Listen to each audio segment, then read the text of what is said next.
In the mid-2000s, it felt like everyone was getting rich. People were buying their second, third, and fourth homes. Property values were skyrocketing. And then, in 2008, 10 million people lost their homes. Trillions of dollars vanished into thin air.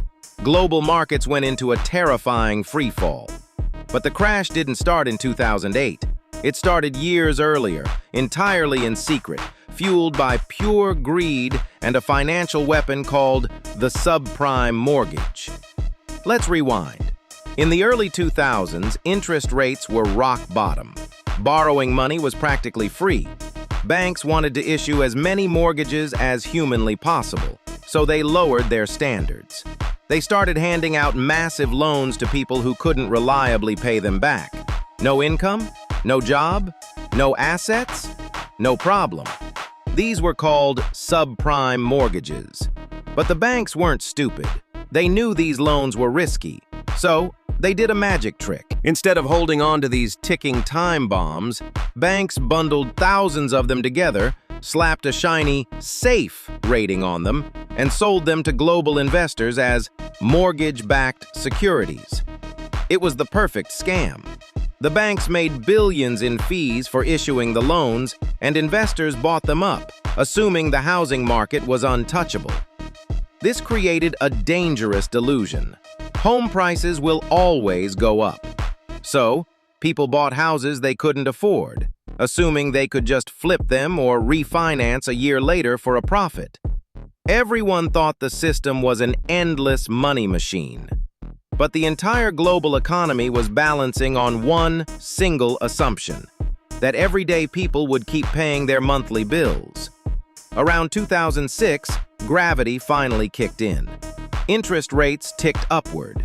Suddenly, those cheap monthly payments skyrocketed.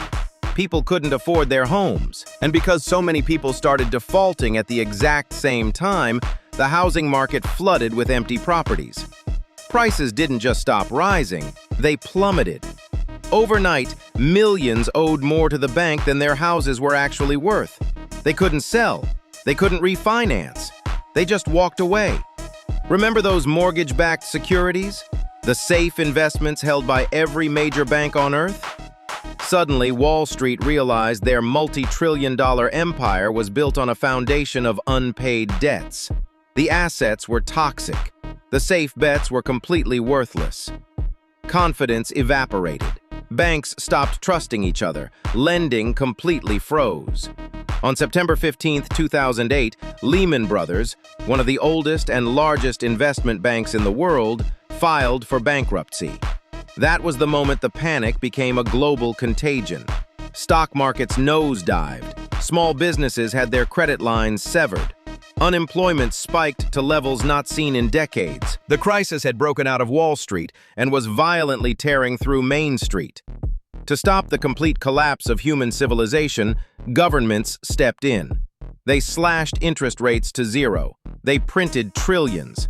And they bailed out the very banks that had caused the crisis in the first place. The bleeding was stopped, but the scars were permanent. The 2008 crash was the most brutal economic disaster since the Great Depression. Millions lost their life savings, their careers, and the roofs over their heads. And while the system was patched together, the question remains, did we actually fix the machine? Or did we just reset the timer?